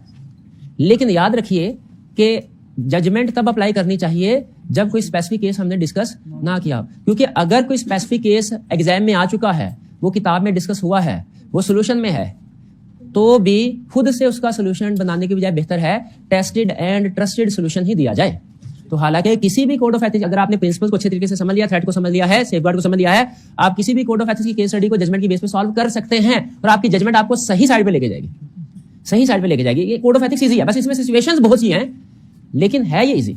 लेकिन याद रखिए आपने कोशिश ये करनी है कि जो सिचुएशन किताब में पढ़ चुके हैं अगर वो एग्जाम में आ जाए ना, तो जजमेंट के बजाय tested and trusted solution present करें, जिसको आई के आपने खुद ओके किया है, उसके नंबर दिए हैं और हमें बताया कि इसमें ये होगा। जजमेंट भी अप्लाई कर सकते हैं, लेकिन कोशिश करें जजमेंट वहां अप्लाई करें जहां पे आपको कोई ऐसी सिचुएशन है जो जहन में नहीं आ रही, भूल गए हैं या बिल्कुल नहीं आ गई। ठीक है जी, तो हम प्रेफरेंस देंगे टेस्टेड एंड ट्रस्टेड सोल्यूशन। अच्छा, ये सारी एग्जांपल, इनमें मैंने कुछ थोड़ा सा तरतीब चेंज की है। जो ज्यादा कॉमन बार बार पूछता है ना क्वेश्चन, मेरी कोशिश होगी वो पहले करवाऊं, और जो कम क्वेश्चन पूछता है यानी फ्रीक्वेंसी ऑफ टेस्टिंग कम है वो बाद में करेंगे सारे। इसलिए तरतीब में थोड़ा सा चेंज है। सबसे पहले लर्निंग ऑब्जेक्टिव 8, लर्निंग ऑब्जेक्टिव 8 के ऊपर आइए। ये है फाइनेंशियल इंटरेस्ट, फाइनेंशियल इंटरेस्ट। अच्छा भाई, क्वेश्चन बाद में कर लिया मेरे भाई, वरना ना ये दरमियान में निकले क्वेश्चन। आपके थोड़े से जो अच्छे वाले क्वेश्चन थे वो आपने पूछ लिए, जब थोड़े क्वेश्चन होंगे होने शुरू हो गए ना, मान ले मेहरबानी, ठीक है, इंशाल्लाह कल डिस्कस कर लेंगे, नोट कर लीजिए इसको।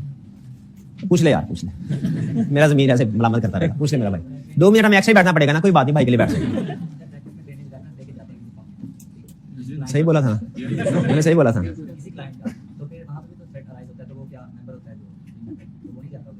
हाँ नहीं, इन्होंने क्वेश्चन ये पूछा है कि अगर फर्ज कीजिए, ये इनके मैं नहीं कर रहा, ये कह रहे हैं कि सर सुना है फर्म्स में रेफरेंस वगैरह चलते हैं, तो जो अगर हम कोई स्ट्रॉन्ग रेफरेंस लेके, जैसे क्लाइंट फर्म का कोई बड़ा क्लाइंट है, उसका सीईओ के रेफरेंस से हम फर्म में चले जाएं, तो क्या हमें उसी क्लाइंट पे भेजा जाएगा? इसका जवाब है नहीं भेजा जाएगा। क्यों नहीं भेजा जाएगा? थ्रेट राइज होता है। क्यों थ्रेट? भाई आपने रेफरेंस के तौर पे उसको यूज किया, इसका मतलब है आपकी कोई वाकई कोई फैमिली पर्सनल रिलेशनशिप है और आप अपने आप को ओब्लाइज फील करेंगे कि इसने मेरा काम किया ना, अब मेरी बारी है, मैं इसका काम करूंगा। तो आपको कम से कम इसमें अनएथिकल चीज क्या है कि आप वो नहीं है, वो हमारे स्कोप से बाहर है।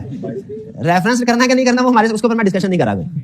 हाँ, जहां से अगर रेफरेंस आया उसके फेवर्स को रिटर्न करना है, ये आप अपने आप को फील करेंगे ओब्लाइज, फेमिलियरिटी थ्रेट राइज होगा। अब मुझे बताइए इसमें सेफगार्ड क्या है? मेरा तो एक ख्याल है फर्म से निकाल देना चाहिए आपको। फर्म से नहीं निकालना चाहिए, टीम से निकाल कर देना चाहिए। इसको कहते हैं रोटेट कर दे। हाँ, और अगर उसने कोई काम किया है ऑलरेडी, वो किससे रिव्यू करवाएं? एडिशनल चार्टर्ड अकाउंटेंट से। क्लियर जी? चलें, अच्छा भाई ने सी बाने हमारी केस स्टडी छोटी सी रिवाइज करा दी। अब है फाइनेंशियल इंटरेस्ट। पहली चीज ये देखिए कि उसने इस सिचुएशन को 3 पार्ट्स में डिवाइड किया। इसमें थ्रेट्स में, फैक्टर्स टू इवैल्यूएट, सेफगार्ड में। और सेफगार्ड को ही कोर्स ऑफ एक्शन भी कहते हैं, ये याद रखिएगा। थ्रेट सबसे पहले। अच्छा, वो ये भी लिख सकता था सिर्फ थ्रेट के आगे सेल्फ इंटरेस्ट थ्रेट। अगर सिर्फ भाई शेयर्स होल्ड किए ना, फाइनेंशियल इंटरेस्ट का मतलब क्या है? शेयर्स होल्ड किए। फाइनेंशियल इंटरेस्ट का मतलब क्या है? हमारे टीम मेंबर ने जिस कंपनी का ऑडिट करने के लिए गया है उसके शेयर्स होल्ड किए। बताइए, सोचिए, देखिए लिखा होगा वो बाद में पढ़ना है, पहले सोचिए क्या इसमें थ्रेट राइज होता है? बिल्कुल, क्योंकि हमारा टीम मेंबर ये चाहेगा कि इस कंपनी का प्रॉफिट ज्यादा से ज्यादा हो, कंपनी का प्रॉफिट और इसका फाइनेंशियल इंटरेस्ट अलाइन हो गए। लेकिन ऑडिट की रिक्वायरमेंट फारिग हो गई, क्योंकि ऑडिट की रिक्वायरमेंट क्या कहती है? ऑडिटर इंडिपेंडेंट होना चाहिए। अच्छा, इसमें नोट कीजिए, मैं थ्रेट के नीचे सिर्फ एक लफ्ज लिख सकता था, सेल्फ इंटरेस्ट थ्रेट। यही थ्रेट राइज होता है। इसको कहते हैं आइडेंटिफाई थ्रेट। क्या कहते हैं? एग्जामिनर एक्सपेक्ट करता है आप सिर्फ थ्रेट्स को आइडेंटिफाई ना करें, बल्कि उसको एक्सप्लेन भी करें, उसको एक्सप्लेन भी करें। तो ये जो बाकी 3 सेंटेंस में ये बात लिखी है ना, तकरीबन 3 सेंटेंस में उसने, ये क्या है? एक्सप्लेन। यानी इन 3 लाइंस में आइडेंटिफिकेशन ऑफ थ्रेट भी है और एक्सप्लेनेशन का मतलब क्या है कि क्यों इस सिचुएशन में थ्रेट राइज होता है, उसको जस्टिफाई करवाया जा रहा है। कहता है holding financial interest, for example shares in audit client by team member और his relative creates self interest threat. No analysis कीजिए इसका। उसने सीधा सेल्फ इंटरेस्ट थ्रेट नहीं लिखा, एक्सप्लेनेशन दिया। एक्सप्लेनेशन में पहले उसने क्वेश्चन की इंफॉर्मेशन को कंटेक्स्ट बनाया, पहले कंटेक्स्ट दिया है कि भैया अगर हमारे किसी टीम मेंबर के पास क्लाइंट का शेयर्स हो, फाइनेंशियल इंटरेस्ट हो, कोई भी उम्मीद और शेयर्स होते हैं, तो इसे कौन सा थ्रेट राइज होता है? सेल्फ। तो आपने डायरेक्ट सेल्फ इंटरेस्ट थ्रेट नहीं लिखना, पहले कंटेक्स्ट बनाना है, कंटेक्स्ट से जोड़ना। ये कंटेक्स्ट कहां से मिलेगा? क्वेश्चन। शाबाश, क्वेश्चन। स्टूडेंट क्या करते हैं? कहता है mister Jamal was audit manager who holds 10,000 shares in KL limited. Student क्या, आपने मुझे बताना इसमें बच्चे ने क्या गलती की? बच्चा कहता है holding financial interest in audit client by team member or his relative create self interest threat. Context में बताया सही, लेकिन जनरल केस स्पेसिफिक नहीं किया। यहां पे क्या लिखना था? Holding of shares by Jamal who is manager in audit firm in KL which is audit client create self interest threat. समझ रहे हैं? कंटेक्स्ट बताना है और वो भी स्पेसिफिक बताना है। ये ड्राफ्टिंग के असूल बता रहा हूं आपको, वरना आप कहेंगे सर केस स्टडी तो बहुत अच्छी हुई है, अच्छा आपके आगे हम नंबर देखें। मैं भी अगर हूं ना तो एक नंबर मैं आधा नंबर काट लूं, कंटेक्स्ट बच्चे ने बताया लेकिन उसको स्पेसिफिक नहीं किया, मैं पूरा नंबर नहीं दूंगा। और इसी तरह अगर आधे नंबर कर दे गए ना तो परफेक्ट पेपर भी करके आए तो अपनी तरफ से 50 मार्क्स, और जहां कहीं एक आधी गलती भी हो गई फिर आपके नंबर आ जाएंगे 16। अच्छा ये मुझे भी पता नहीं चलता, अच्छा वाला है फेल करने 48, हाँ 16 है, या तो 50 या उसके बाद 16। मजाक कर रहा हूं। यानी देखें हमारे लिए एक बराबर है ना, 48 आए या 16 आए एक बार पास तो नहीं होंगे ना। अच्छा लेकिन यहां पे उसने भी कंटेक्स्ट बताया है, जस्टिफाई नहीं किया उसने। कंटेक्स्ट जस्टिफाई कैसे करा है? बिकॉज ऑब्जेक्टिविटी में be compromised to receive personal financial gains. Objectivity compromise हो सकती है इसलिए financial auditor will directly benefit from financial performance of client. Client की परफॉर्मेंस से ऑडिटर को डायरेक्ट बेनिफिट मिलेगा तो वो चाहेगा कि प्रॉफिट ज्यादा से ज्यादा ताकि शेयर प्राइस इंक्रीज हो जाए। अच्छा ये अब आप अपने अल्फाज में, जैसे उन्होंने कहा शेयर प्राइस इंक्रीज, मैंने शेयर प्राइस इंक्रीज की बात ही नहीं की थी, लेकिन अगर आप इस तरह की बात लिखते हैं बिल्कुल ठीक है, एक्सप्लेनेशन दे देना जजमेंट में, लेकिन आपने जस्टिफाई करवाना है, साबित करना है कि इस सिचुएशन में थ्रेट इस वजह से राइज होता है। भाई समझ रहे हैं? ये हो गया थ्रेट, पहला असोल्ट। सिर्फ दैट थ्रेट नहीं लिखना, कंटेक्स्ट, थ्रेट, जस्टिफिकेशन। समझ रहे हैं? वरना तो ये बहुत आसान है, केस स्टडी बड़े से बड़ा कंप्लेक्स है ना, जब आप लॉजिकली उसको एनालाइज करेंगे आप 10 सेकंड के अंदर उसका सोल्यूशन बना लेंगे। ये थ्रेट है सर, इसमें ये करना चाहिए, 2 चीजें। मार्क्स असल में प्रेजेंटेशन के होंगे और आपने प्रेजेंट उसको इस तरीके से करना है। फैक्टर्स इन वैल्यूएटिंग थ्रेट, इस सिचुएशन में कौन कौन से फैक्टर्स हैं? सबसे पहला role of individual holding financial interest. अच्छा अब जस्टिफाई करने की जरूरत नहीं, लिखने की जरूरत नहीं, लेकिन आप बताइए कैसे ये रेलिवेंट फैक्टर है कि उस इंडिविजुअल की पोजीशन जितनी ज्यादा हाई होगी थ्रेट भी ज्यादा। ये आगे लिखने की जरूरत नहीं है। इकोनॉमिक्स होती थी ना जब हमारे जमाने में, उसमें फैक्टर लिखे हेडिंग्स को एक्सप्लेन भी करते थे। If this increases this decreases, if this decreases this increases. लिखने की जरूरत नहीं है, सिर्फ फैक्टर बताना है, लेकिन आपको कंसेप्चुअली पता हो कि ये फैक्टर क्यों रेलिवेंट है। Nature of relationship, if held by, अगर शेयर्स टीम मेंबर के पास नहीं उसके भाई के पास है, थ्रेट राइज होता है कि नहीं? कौन सा थ्रेट? फेमिलियरिटी थ्रेट नहीं होता, सेल्फ इंटरेस्ट थ्रेट ही राइज होता है। फेमिलियरिटी थ्रेट सुनने क्यों नहीं राइज होता? जहां कहीं रिलेशनशिप आ जाए फेमिलियरिटी थ्रेट राइज नहीं करना। जहां पे रिलेटिव क्लाइंट में एम्प्लॉय हो वहां पे फेमिलियरिटी थ्रेट राइज होगा। भाई हमारे भाई के पास क्लाइंट का शेयर है, हमारे भाई ने कभी क्लाइंट ऑफिस ही नहीं देखा, हम ऑडिट करने के लिए जाएंगे, खुद बताइए, सोचे जरा, विजुअलाइज करें सिचुएशन को। क्या फेमिलियरिटी थ्रेट राइज होगा? क्या उस पूरी कंपनी के अंदर कहीं पे हमारा भाई नजर आएगा? वो नहीं नजर आएगा, वो तो घर बैठा है, ठीक है। हाँ, लेकिन सेल्फ इंटरेस्ट थ्रेट राइज होगा, भाई को फायदा हो जाएगा। भाई मैं घर तो एक ही है ना।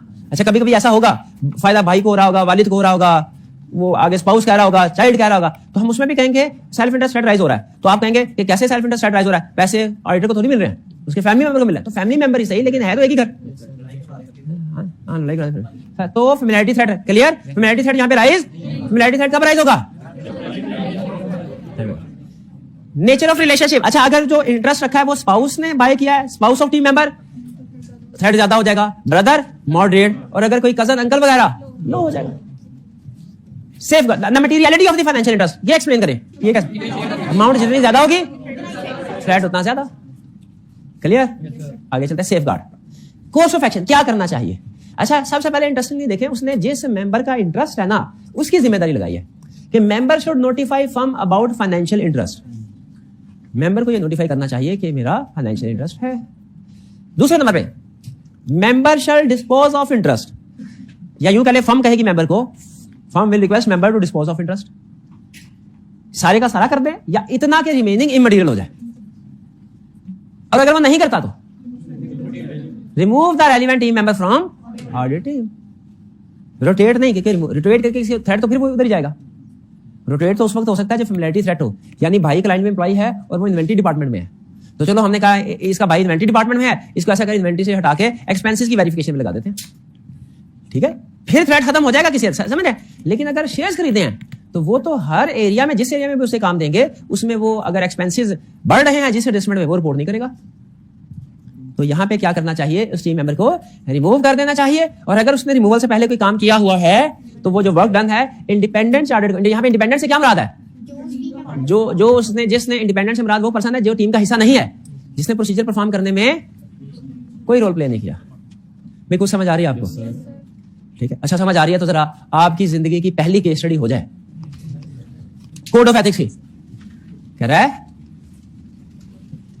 अच्छा, यहां पे अगर आपको असाइनमेंट देते हुए बात आपको पता है, जैसे रिपोर्ट के क्वेश्चन होते थे, लीगल रिक्वायरमेंट के क्वेश्चन होते थे ना, कि 3-4 पार्ट्स बना के दे देता है। अगर किसी क्वेश्चन में आपको लगे कि ये पार्ट हमने कवर नहीं किया अभी तक, क्योंकि मैं तरतीब थोड़ी सी चेंज कर रहा हूं ना, तो आप वो पार्ट ना कीजिएगा। जैसे इस क्वेश्चन में 2 पार्ट्स हैं। पार्ट ए किसी और सिचुएशन से रिलेट करता है फीस वाले से, जो है तो सही पहले डिस्कस हुई है लेकिन अभी हमने नहीं की हुई। तो अगर असाइनमेंट में इस तरह का कोई क्वेश्चन है तो आपने क्या करना है, इसको इग्नोर, पढ़ के पता चल जाए। पढ़ के अगर आपको समझ आना आ रही हुई तो समझ लीजिएगा कि अभी हमने नहीं पढ़ा। ऐसा ही है, क्योंकि पढ़ा हो तो समझ आ जाती है, समझ आ जाती है। डिस्कस रिक्वायरमेंट देखिए, discuss the categories of threat, discuss को अंडरलाइन करें और कैटेगरीज ऑफ थ्रेट को अंडरलाइन करें। लफ्ज डिस्कस हमें क्या बता रहा है, सिर्फ हमने नाम लिख देना है कि उसको एक्सप्लेन भी करना है। डिस्कस का मतलब यही है कि सिर्फ लिस्ट ना भर के उसको एक्सप्लेन करो, थ्रेट का सिर्फ नाम नहीं लिखना। फिर आगे कह रहा है categories of threat, plural form. Plural form use करना इंडिकेशन है कि अगर किसी सिचुएशन में एक से ज्यादा थ्रेट है तो आपने वो सारे थ्रेट लिखने हैं। डिस्कस का मतलब समझ आ गया, कैटेगरीज का मतलब समझ आ गया। लफ्ज थ्रेट भी पावरफुल वर्ड है, क्रिटिकल है। इसी से तो मुझे पता चला चैप्टर 7 कोड ऑफ एथिक्स का क्वेश्चन है। देखिए ना अल्फाज के पीछे जो छुपे मीनिंग है। Discuss the categories of threat that may be involved in each of the following mutually exclusive situation. Mutually exclusive पता नहीं किसको पता है, मुश्किल सा लफ्ज है, इसका इंडिपेंडेंट होगी बिल्कुल। यानी हमने पार्ट ए को अलग आंसर करना है, बी को अलग आंसर करना है। And advise the partner of the concerned firm with regard to possible course of action which may be adopted in each case. Possible course of action को underline कर ले। ये क्या पूछ रहा है? अच्छा, यहाँ पे एग्जाम में बैठ के मेरे जहन में जो है ना, एग्जाम में बैठना शैतान वर्गलाता है आपको। मेरे जहन में ये आया कि मैंने थ्रेट्स को आइडेंटिफाई करना है, एक्सप्लेन करना है, वो मुझे पता चल गया। Discuss the category of threat से थ्रेट को आइडेंटिफाई भी करना है, एक्सप्लेन भी करना है, सेफगार्ड बताना है, ये भी पता चल गया। ये जो फैक्टर्स है ना, ये उसने नहीं पूछे क्लियरली स्पेसिफिकली, तो ये मुझे नहीं बताने चाहिए। ये मुझे याद रखिए कि course of action depends on factor. और वैसे भी फैक्टर में सिर्फ आपने 2-2, 3-3 अल्फाज ही लिखने होते हैं। ठीक है, अगर 3 फैक्टर भी है ना तो ज्यादा से ज्यादा 9-10 अल्फाज ही लिखने हैं। 9-10 अल्फाज लिखने में 1 मिनट से ज्यादा का टाइम नहीं लगेगा, अगर आपको याद हो। अगर याद करने पड़े रिकॉल तो वो 2 मिनट लग सकते हैं, लेकिन 1 तो ये लिख देना बेहतर है। सिग्निफिकेंस के फैक्टर्स पूछे या ना पूछे, लिख देना बेहतर है। जब कभी सेफगार्ड पूछे ना, सेफगार्ड पूछ ले, क्या पूछ ले, सेफगार्ड। अगर सिर्फ थ्रेट पूछ लिया तो ठीक है, फिर ना लिखे। लेकिन चूंकि सेफगार्ड्स डिपेंड ऑन सिग्निफिकेंस, तो जहां कहीं सेफगार्ड पूछे सिग्निफिकेंस बताना लाजमी है, चाहे सिग्निफिकेंस अलग से पूछे कि ना पूछे। हाँ, अगर जहां सिर्फ थ्रेट पूछा तो सेफगार्ड नहीं आएंगे, सेफगार्ड नहीं आएंगे तो सिग्निफिकेंस भी लिखने की जरूरत नहीं है। अमूमी तौर पे जो क्वेश्चन में पूछेगा कोड ऑफ एथिक्स में वो बताएंगे, लेकिन अगर किसी क्वेश्चन में वो हमें कोर्स ऑफ एक्शन पूछ लेता है, फैक्टर्स नहीं पूछता, तो बेहतर है, सेफर अप्रोच क्या है कि सेफगार्ड के साथ फैक्टर्स भी बताएं, सेफगार्ड के साथ फैक्टर्स भी बताएं, चाहे ना पूछे हों। क्योंकि रीजन क्या है, because safeguard depends on factor. यहां तक क्लियर, कोई प्रॉब्लम? चलिए इसके बाद आगे चलते हैं। Family and personal relationship. सबसे पहले तो मुझे ये बताइए, इसका स्ट्रक्चर वैसा ही है कि नहीं? सॉरी, डिस्कस तो किया ही नहीं। कोई नहीं, आप भी खुश हो गए, चलो निकल गया। During the course of audit of, आपने सिचुएशन को समझना है कि ये किसे, during the course of audit of HP limited. During का मतलब है ऑडिट चल रहा है, कुछ ना कुछ काम हो गया हुआ है। During the course of audit, इसका मतलब है एक्सेप्टेंस वाला स्टेज नहीं है, इसका मतलब है चेंज ऑफ ऑडिटर वाला केस नहीं है, एक्सेप्टेंस के बाद वाली बात है। तो ये चैप्टर 5-6 नहीं है। एक तो ड्यूरिंग से पता चल जाता है। During the course of audit of HP limited, the engagement partner has informed the firm that his brother has acquired 200,000 shares in HPL. बताइए कौन सी सिचुएशन है? फाइनेंशियल इंटरेस्ट है, शाबाश, फाइनेंशियल इंटरेस्ट है। ठीक है, अब इससे आपको पता चल गया फाइनेंशियल इंटरेस्ट वाले लर्निंग ऑब्जेक्टिव पे पहुंच गए। अब उसके बाद आपको पता है तकरीबन सारा आपने उसको रिप्रोड्यूस करना है, लेकिन कंटेक्स्ट के साथ, एग्जैक्ट छापा नहीं मारना, कंटेक्स्ट के साथ। अभी देख लेते हैं आपको समझ आई कि नहीं आई। कोड ऑफ एथिक्स में 2 लेक्चर मेरे अभी तक हुए, तकरीबन 2 है ना, इसमें मैं कुछ 3 और तीसरा लेक्चर, तीनों लेक्चर जाया गए कि मैंने कुछ सिखाया आपको। ये अभी पता चल जाता है, अभी पता चल जाता है, अभी पता चलता है। मेरे भाई बताइए, कोई डिस्पोज ऑफ वाला सेफगार्ड पढ़ा था हमने? डिस्पोज ऑफ वाला सेफगार्ड पढ़ा? मुझे वो सेफगार्ड बताइए, इस सिचुएशन में आप क्या लिखेंगे? Share should be disposed of. कौन करे? कौन करे? कंटेक्स्ट किधर है? कंटेक्स्ट किधर है? कुछ नहीं सिखा मैं फेल हो गया, मैं नाकाम हो गया, मैं कुछ नहीं सिखा पाया आपको। लेकिन अभी दो उम्मीदें जिंदा हैं। पहली उम्मीद जी, आप बताइए इसमें डिस्पोज ऑफ वाला क्या है?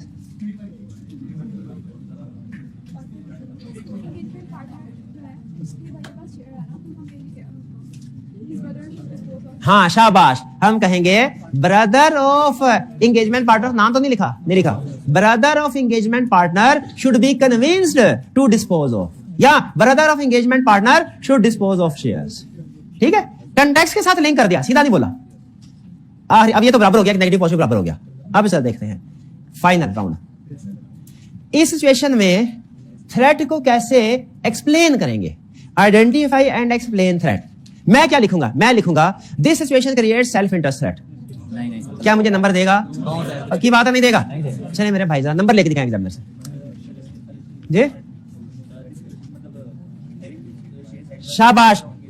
Having shares in HPL by brother of engagement partner creates a self-interest threat because जहां कहीं threat है साथ ही फौरन because objectivity may be compromised as he will benefit from increase in share price। explain करना है, explain तो मैं किसी भी अल्फाज में कर सकता हूं।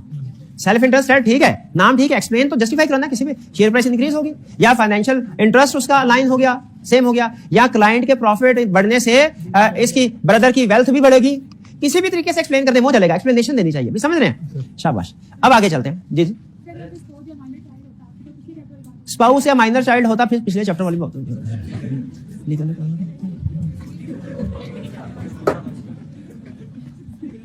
आइंदा कोई भी केस स्टडी आए, आपने सिचुएशन से अंदाजा नहीं लगाना किस चैप्टर की केस स्टडी है, आपने रिक्वायरमेंट से अंदाजा लगाना है। फिर से क्या बोला?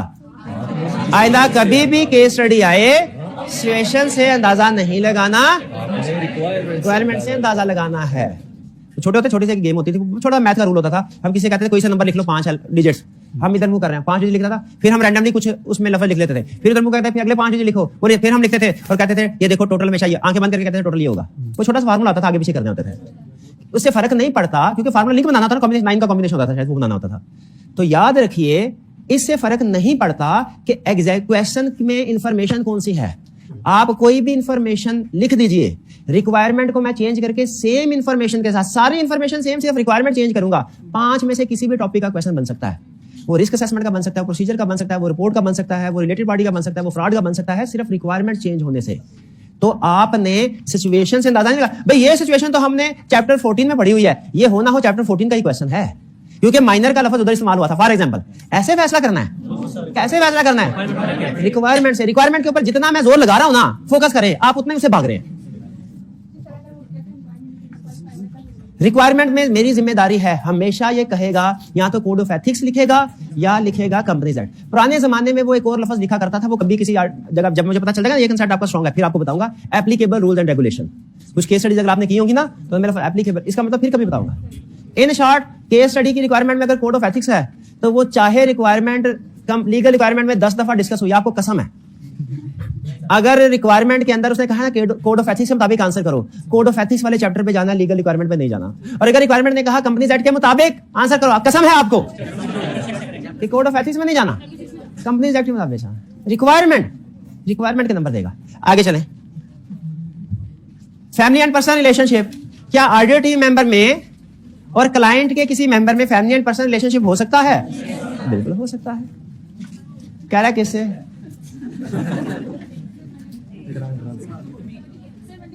ये 100% श्योर है इंशाल्लाह। ये लर्निंग ऑब्जेक्टिव तो पढ़ा के आगे भेजना। आपने अगर रिलैक्स करना है, कोई टाइम चाहिए, ब्रेक चाहिए तो वो ले ले, मुझे कोई इतराज नहीं। चाहे जितनी देर में चाय आनी है उतनी देर, चाहे मैंने आपको बताया लड़ाइयां हो जाती होती हैं, चाहे कहीं ना किसी कबर गिर जाती हो जाती है, मुझे पता है ना, मैं गवाह हूं, मैं गवाह, वो चश्मदीद गवाह हूं। अच्छा भाई, कोई सिचुएशन क्रिएट करवा दे जिसमें family and personal relationship create होता हो। ये ऑडिट फर्म है, ये कंपनी है, कोई सिचुएशन क्रिएट कर, ये शरीफ आदमी लग रहा है, इसे क्रिएट करवा दो, पूरा दे दो। जी मेरा भाई। अच्छा, टैक्स सर्विसेज से भी थ्रेट राइज होता है, लेकिन वो अभी हम नहीं पढ़ेंगे, वो नॉन इंश्योरेंस सर्विसेज में आएगा। ये टैक्स के अलावा की एग्जांपल दो जी मेरा भाई। इधर का पार्टनर है, स्पाउस जो है वो इधर डायरेक्टर है, शाबाश। अब आप बोले ये तो डिस्क्वालीफाई हो गया, बोले बोले बोले बोले शाबाश, ये तो डिस्क्वालीफाई नहीं हो गया? डिस्क्वालीफाई होगा नहीं हुआ?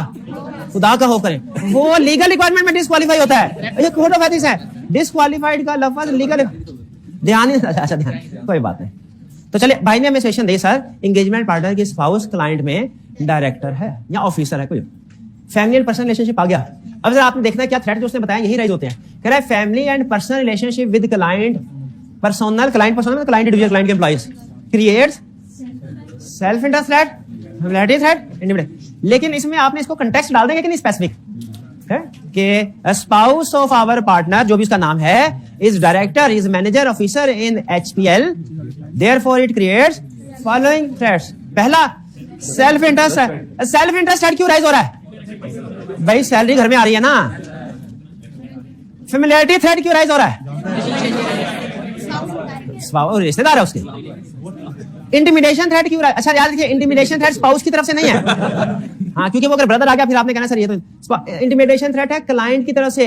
क्लाइंट कहता है ए पार्टनर, देते हो अनमोडिफाइड ओपिनियन या रिमूव कर रहे हो तुम्हारे स्पाउस को कंपनी से। वो ये थ्रेट देना इंटिमिडेशन थ्रेट होता है ना, तो वो ये थ्रेट दे सकता है, इसीलिए इसमें इंटिमिडेशन थ्रेट राइज हो सकता है। देखते हैं एक्सप्लेनेशन सही दे रहा है कि नहीं। अब आपने देखना, अल्फाज बदल सकते हैं। मुझे कंटेक्स्ट चाहिए आपके सोल्यूशन में, मुझे थ्रेट यही चाहिए आपके सोल्यूशन में, और मुझे एक्सप्लेनेशन चाहिए। एक्सप्लेनेशन के अल्फाज आप चेंज कर सकते हैं, ठीक है। और जिसने, मैं टीम को जो चेक करने वाले खास तौर पे कहूंगा, जिसने ये कहा ना member should dispose of relevant team member should be rotated, उसने ये कंटेक्स्ट यूज ना किया, चाहे सेफगार्ड ठीक हो, आधे नंबर मिलने चाहिए, उसको 0 नंबर दिया करेंगे, 0 नंबर दिया करेंगे, क्योंकि कंटेक्स्ट के साथ लिखना है, वरना पता नहीं चलेगा रट्टे का जवाब दे रहे हैं कि केस स्टडी सॉल्व कर रहे हैं। बंदा स्पेसिफाई करना है कौन था, कर लोगे? आगे चलते हैं। ऑब्जेक्टिविटी में भी compromise because writer will have shared financial interest. Financial interest shared होगा भाई, ठीक है कि नहीं? वही बात की उसने पहले, मुश्किल अलाइन होगा। Agreed. Familiarity threat, level of professional scepticism may be reduced because of close personal relationship. Error or misstatements may be overlooked, ठीक है। एग्री करते हैं? इस वजह से ये फेमिलियरिटी थ्रेट की जस्टिफिकेशन है। Intimidation threat, writer may feel pressure not to annoy the individual, यानी जो रिलेशनशिप है, जो उसको गुस्सा ना आ जाए कहीं, या उसके बॉस को गुस्सा ना आ जाए कहीं, ठीक है। Individual and not to harm the personal relationship को नुकसान ना। हालांकि पर्सनल रिलेशनशिप पॉजिटिव है, लेकिन अपने अंडर प्रेशर फील कर रहा है। और इसकी एक और, अगर आपको ये रीजन वैलिड ना लगे कि सर ये अपने आप अंडर प्रेशर फील, तो फिर क्लाइंट वाली रीजन ध्यान में ले आए कि क्लाइंट थ्रेट कर सकता है कि वो इस टीम मेंबर को रिमूव कर देगा या इसकी प्रमोशन रोक देगा, ठीक है। सॉरी, ये वो जो भी रिलेटिव है उसकी प्रमोशन रोक देगा। भाई एग्री करते हैं? अच्छा आप बताएं, फैक्टर, आपने फैक्टर्स देखने, कहीं कोई इररिलेवेंट फैक्टर तो नहीं आ गया? मुझे लग रहा है शायद इसमें कोई इररिलेवेंट फैक्टर आ गया हो। Nature of relationship between individual, किस रिलेशनशिप में सिग्निफिकेंस ज्यादा है, किसमें कम? साव ज्यादा है, कजन में कम। Position of individual and client, ये क्या कह रहा है? हमारे बंदे की इधर क्या पोजीशन है और मैं उधर क्या पोजीशन, दोनों position high. Role of other team member, नहीं ये है role of position of individual at client, ये उधर जो बंदा क्लाइंट में है और ये जो इधर हमारे पास है, ठीक है। क्लियर हुआ ये? इसको हम बना दिया करते हैं एक छोटी सी डायग्राम, वैसे ही बस याद रखने के लिए कि जब ये रिलेशनशिप आते हैं ना, तो हम इसकी सिग्निफिकेंस को याद रखने के लिए एच बना देते हैं, एच, कि ये इधर हमारी फर्म में बंदे की पोजीशन कहां पे है, जितना हाई थ्रेट ज्यादा, जितना लो थ्रेट कम। वो उधर क्लाइंट पे जो रिलेटिव है उसकी पोजीशन क्या है, जितनी ज्यादा हाई, जितनी लो कम। और इन दोनों का रिलेशनशिप क्या है, जितना क्लोज थ्रेट ज्यादा और जितना डिस्टेंट थ्रेट कम, ठीक है। Code of ethics 3 term use करता है, वो 3 टर्म आपके सामने यूज नहीं करना चाहता, बस बता रहा हूं, आपने सुन के इग्नोर कर देना। कहता है इमीडिएट रिलेशनशिप हो सकता है, immediate family member, close family member, close relative. Immediate family member में रिस्क सबसे ज्यादा, क्लोज फैमिली मेंबर में रिस्क उससे कम, और क्लोज रिलेटिव्स में थ्रेट उससे भी कम। थ्रेट, रिस्क नहीं बोलना चाहिए, थ्रेट उससे भी कम। आगे चलते हैं। सेफगार्ड्स क्या होंगे? Restructure the responsibilities. अच्छा रोटेट नहीं करा, हालांकि रोटेट भी कर सकते हैं, वो एंड में बोला उसने। Restructure the responsibility, restructure responsibility का क्या मतलब है कि अगर रिलेटिव किसी स्पेसिफिक डिपार्टमेंट में है तो हमारा जो ऑडिट टीम मेंबर है उसे उस डिपार्टमेंट की बजाय किसी और डिपार्टमेंट की चेकिंग पे लगा दो। ये है रीस्ट्रक्चर, समझ रहे हैं? मतलब टीम का हिस्सा रहे, लेकिन उसे जिम्मेदारी कोई ऐसी दे दो कि वो अपने रिलेटिव का काम चेक ना कर रहा हो। रीस्ट्रक्चर रिस्पॉन्सिबिलिटी, समझ रहे हैं? देखिए साथ क्यों, पता है साथ क्यों लेने जा रहे हैं? इसकी एक कोड ऑफ एथिक्स में रीजन दी है। बाज़ औक़ात आपके पास इतना स्टाफ अवेलेबल नहीं होता, तो इसलिए स्टैंडर्ड ने जहां पे इजाजत दी हो ना, वहां पे फेवर ले लेनी चाहिए। स्टैंडर्ड ने खुद कहा है। अच्छा देखें, ये आपकी बात ठीक है, इन्होंने कहा सर रीस्ट्रक्चर रिस्पॉन्सिबिलिटी हो गया, चलो थ्रेट किसी हद तक रिड्यूस हो गया, खत्म तो नहीं ना हुआ। वो अब खुद फेवर नहीं दे सकता अपने रिलेटिव को, लेकिन अपने किसी साथी बैचमेट को तो कह सकता है यार देख मेरा भाई है, तू इस मेरे भाई का ख्याल रख, मैं आइंदा कभी तेरा भाई आया तो उसका ख्याल रखो। भाई ऐसे है थ्रेट अभी भी, लेकिन ये देखें कम हो गया है सही, मैं मानता हूं, लेकिन आप भी ये बात माने कि रीस्ट्रक्चर से कम हो गया, तो बाकी का थ्रेट कोई दूसरा सेफगार्ड, सारे का सारा थ्रेट एक ही सेफगार्ड में थोड़ी रिड्यूस करना है, क्योंकि दूसरे सेफगार्ड के लिए भी तो रख ले बाकी थ्रेट। तो स्टिल चूंकि थ्रेट है, थोड़ा है लेकिन थ्रेट है, उसके लिए क्या करे? इंडिपेंडेंट रिव्यूअर इंगेज कर ले। ठीक है जी, इंडिपेंडेंट रिव्यू से काम चल जाएगा, ये चेक कर लेगा फेवर दिया कि नहीं दी। और अगर वो बंदा पार्टनर है और उधर डायरेक्टर है, अब तो रीस्ट्रक्चर, हाँ ये सोचना है अब क्या करें, अब रिमूव कर दें, अब क्या करें, अब किसी दूसरे पार्टनर को ले आए, लेकिन दूसरा पार्टनर भी तो उस पार्टनर की बात मान सकता है, तो उसके लिए क्वालिटी कंट्रोल रिव्यू तो है ही, समझ गए? अच्छा आप खुद बताइए, सही से बताना है, कितने स्टूडेंट्स को ये दोनों सिचुएशन जो एग्जाम में प्रोबेबली सबसे ज्यादा टेस्ट हुई हैं इस चैप्टर में, कोड ऑफ एथिक्स में, कितने स्टूडेंट्स को ये डिफिकल्ट लगी, कितनों को मॉडरेट लगी और कितनों को इजी लगी? हाथ उठाइए जरा। अच्छा मैं जब मॉडरेट में भी चंद होने आ रहा है मैं खुश हो गया, लेकिन मुझे पता ही नहीं था कि ये जो फिजिकल की क्लास है कोई 150 की और मिला ले 250 सारा मिला के, इसमें सिर्फ 30 लोग हैं, 220 जिंदा लाशें हैं, उनसे कोई सवाल पूछ लो उन्होंने हाथ नहीं उठाना।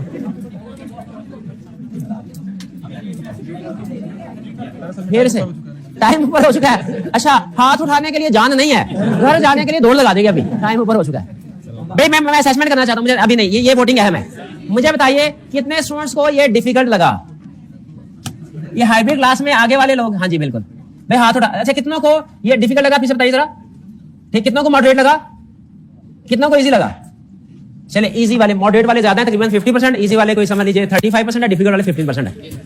इसी तरह कोड ऑफ एथिक्स है। और आपने देखा है कॉमन सेंस के बीच के साथ भी सोचे ना, सेफगार्ड पे तो आप पहुंच ही जाएंगे, ये मुश्किल नहीं है, सिर्फ इसमें मसला क्या है, सिचुएशन ज्यादा है, इसका और कोई प्रॉब्लम। और कंफर्म क्वेश्चन है 10 से 15 नंबर का, तो कर लेंगे जी।